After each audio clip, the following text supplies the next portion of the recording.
dalam keadaan sehat ya hari ini? Ayo, Ibu Putri ingin mengajak kalian belajar bersama kembali. Yang ingin Ibu Putri bahas hari ini adalah musim di Indonesia.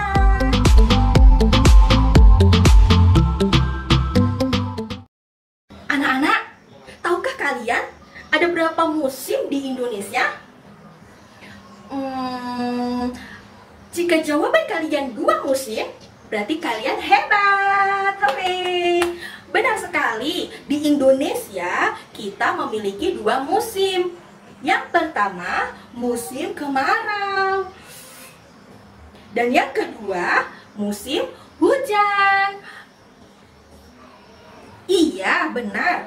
Biasanya kalau musim kemarau, anak-anak suka merasa panas ya. Ingin sekali terus minum minuman yang dingin untuk menyegarkan badan. Apalagi duduk di depan kipas. Pasti segar. Itu biasanya terjadi pada musim kemarau yang cuacanya sangat panas. Aduh, bunyi apa ini? Aduh, Ibu Putri sangat takut sekali suaranya. Aduh,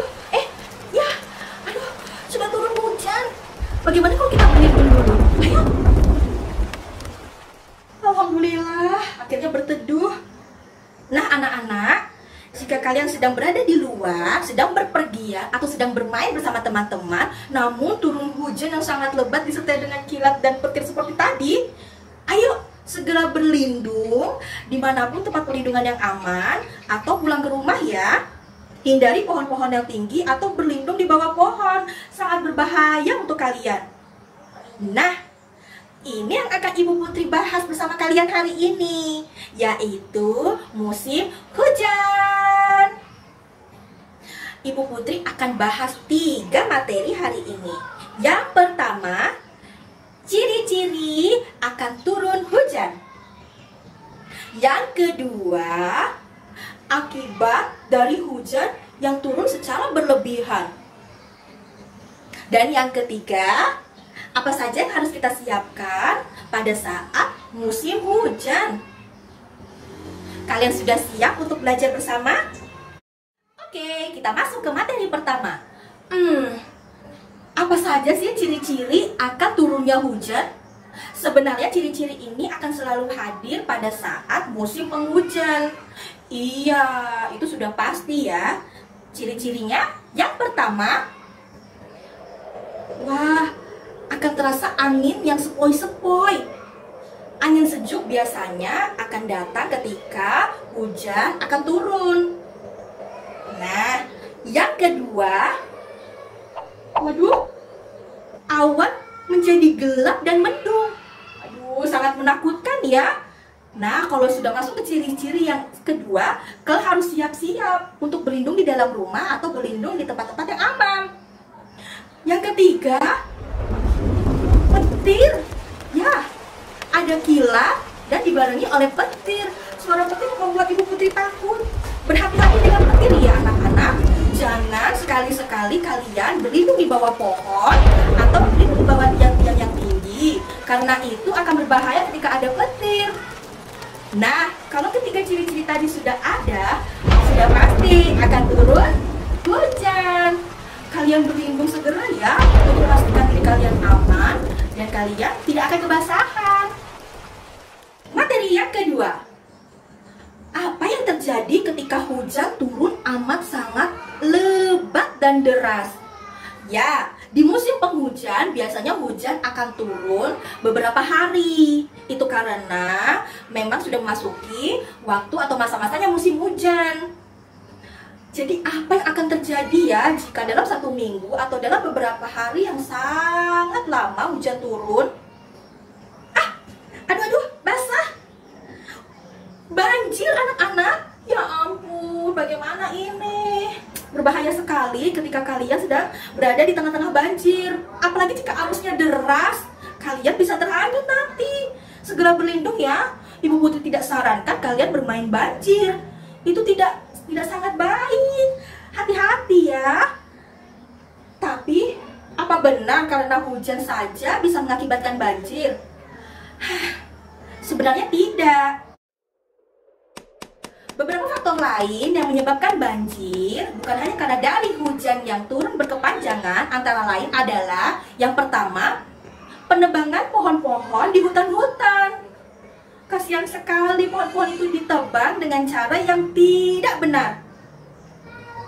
Harusnya pemeliharaan pohon ketika kalian sudah menebang, kalian juga harus wajib menanam pohon. Faktanya, dalam 1 tahun, pohon hampir ditebang sebanyak 15,1 miliar. Oh ya Allah, itu banyak sekali. Bagaimana hujan-hujan akan menyerap masuk ke dalam tanah ketika tidak ada pohon? Sedih sekali. Dan faktor yang kedua adalah tersumbatnya saluran-saluran air karena membuang sampah tidak pada tempatnya. Anak-anak ibu yang pintar, apakah kalian masih membuang sampah di selokan? Atau membuang bekas makanan kalian di sungai-sungai? Itu tidak benar ya. Itu akan menyumbat saluran air. Buanglah sampah pada tempat yang sudah disediakan, sehingga ketika nanti hujan turun, air akan mengalir dengan lancar dan tidak menyebabkan banjir seperti ini. Aduh, bagaimana ini banjir? Berbahaya ya. Jadi mulai sekarang kalian harus rawat alam sekitar dan jangan buang sampah sembarangan ya. Materi yang ketiga adalah apa-apa saja yang harus kita siapkan ketika akan memasuki musim hujan. Aduh, Ibu Putri sangat kedinginan sekali. Pakaian Ibu Putri nampaknya tidak mungkin bisa membuat badan Ibu Putri menjadi hangat. Apa ya yang harus Ibu Putri butuhkan? Oh iya, Ibu Putri akan menggunakan benar, Ibu Putri harus menggunakan jaket atau baju hangat supaya badan kalian tidak kedinginan ya.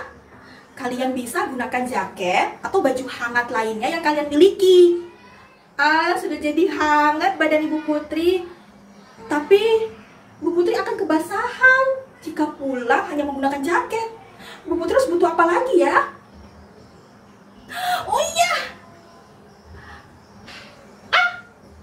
terima kasih, payung. Untung tadi Bu Putri sudah menyiapkan payung di dalam tas Bu Putri. Jadi penting sekali ya, ketika kita sudah tahu akan memasuki musim penghujan, ternyata seperti jaket dan payung harus wajib kita bawa. Ya siapa tahu ketika kalian pulang dari sekolah atau ketika kalian bepergian dan turun hujan mendadak, kalian sudah siap dan tidak merasa kedinginan dan kebasahan lagi karena sudah ada payung dan jas hujan atau jaket. Alhamdulillah, akhirnya sampai juga di rumah. Anak-anak, musim hujan atau musim kemarau memiliki kelebihan dan kekurangannya masing-masing. Sebenarnya, musim hujan bukan berarti akan meninggalkan banjir yang tinggi untuk kita. Itu tergantung dari kalian menjaga alam dan kalian harus rajin membuang sampah pada tempatnya. Supaya kalian tidak inginkan terjebak banjir ketika kalian jalan atau rumah kalian kemasukan air. Jadi, harus rajin menjaga alam agar kita bisa hidup berdampingan dengan alam. Oke, Ibu Putri cukupkan ya materi hari ini, karena Ibu Putri harus ganti baju dulu nih, basah sekali. Terima kasih yang sudah belajar bareng dengan Ibu Putri hari ini. Jangan lupa ya, kalian ingat dan kalian amalkan di dalam kehidupan sehari-hari kalian. Ibu Putri akhiri. Assalamualaikum warahmatullahi wabarakatuh. Dadah anak-anak Ibu Putri yang hebat. Jangan lupa terus belajar.